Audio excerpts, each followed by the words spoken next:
Most people think therapy is about having a breakthrough. It's not.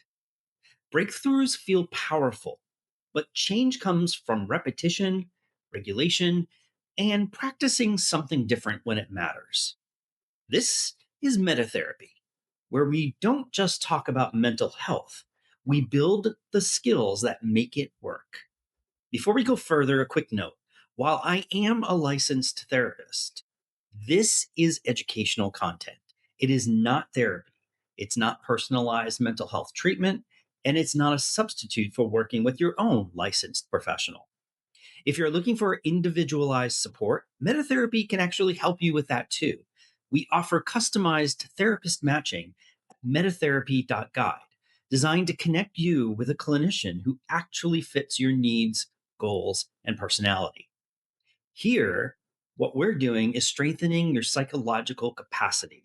So whether you're in therapy or not, you're building skill, clarity, and emotional maturity. Every week, metatherapy has a rhythm. Meditation Mondays is structured psychological meditations to prepare for therapy, process after sessions, or stabilize when you can't be in one.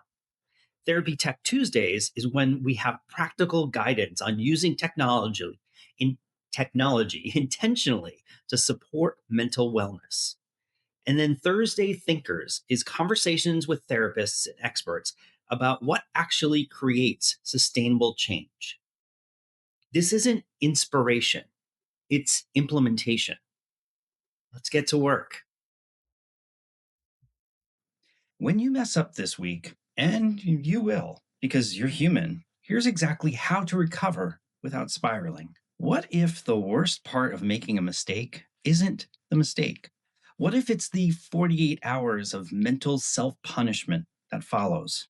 Today, I'm giving you a 3-minute reset for shame, something you can use after the awkward email, the parenting snap, the clinical misstep, the moment you say, "Why did I do that?" This isn't about lowering your standards, it's about protecting your nervous system. Welcome to Meditation Monday. Today, we're talking about shame, not the dramatic collapse on the floor version, the quiet version, the professional version, the high functioning version, the one that says, "You should know better. That was sloppy. You're better than this." And here's the thing, shame feels productive. It feels like accountability. It feels like morality. It feels like excellence. But biologically, it's a threat response. And when we stay in threat, we don't improve, we contract. So today, I'm going to guide you through a simple 3-step reset you can use anytime this week. You can do this in your car, between sessions, after you hit send on an email you immediately regret. So let's begin. So, first, we're going to name the mistake without the story. So, begin by sitting comfortably, feet grounded, slow breath in, long exhale. Now, bring your mind to something recent, a moment that made you wince. Don't pick your biggest life regret. Pick something small and recent. Now notice the story your mind wants to tell. It probably sounds like, "I always do this. I'm not cut out for this. They probably think I'm incompetent." Gently separate the fact from the narrative. The fact is usually simply, "I interrupted. I forgot. I reacted. Or I misjudged." That's it. Say the fact silently, just the behavior. No character assassination, no global conclusions, just the behavior. Now, notice what shifts in your body when you remove the storyline.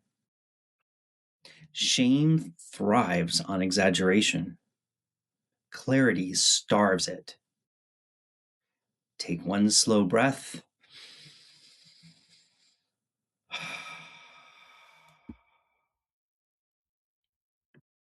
Next, we're going to normalize imperfection.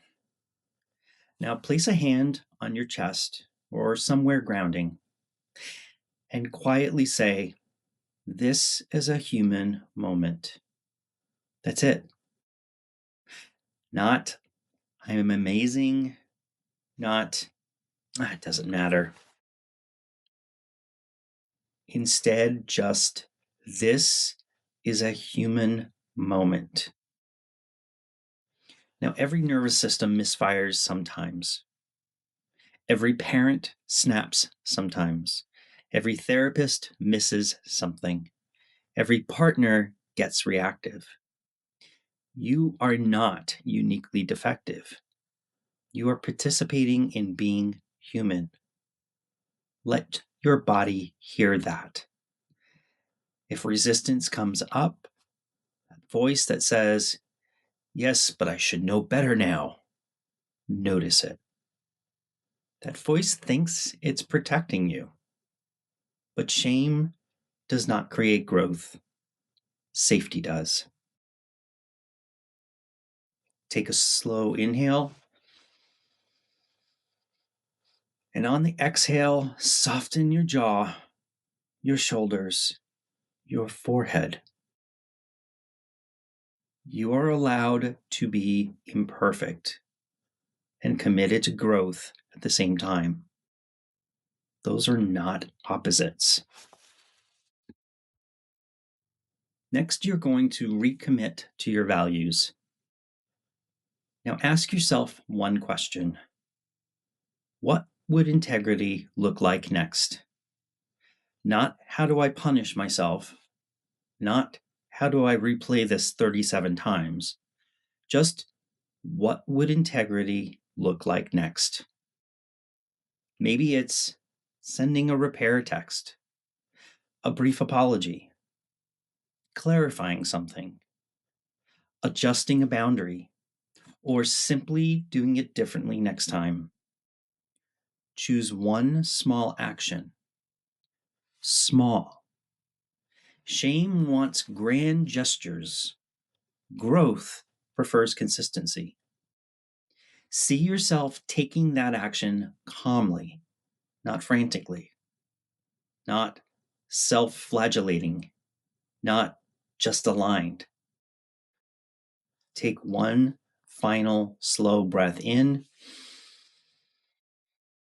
And as you breathe out, imagine the shame dial turning down, not to zero, but to manageable. Because the goal isn't never feeling shame. The goal is not living inside it. Now, as you come back, remember this. Mistakes are information. Shame is a stress response.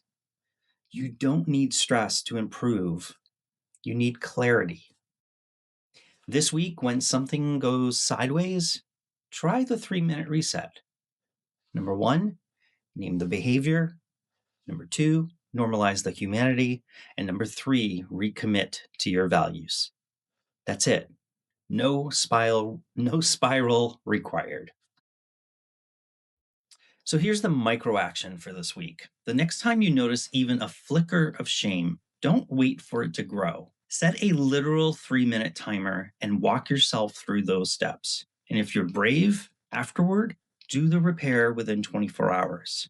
Not because you're bad, but rather because you're aligned. You are not your worst moment. You are the person who decides what happens next. I'm Dominic Dory, and this has been Meta Therapy Meditation Monday. I'll see you next Monday.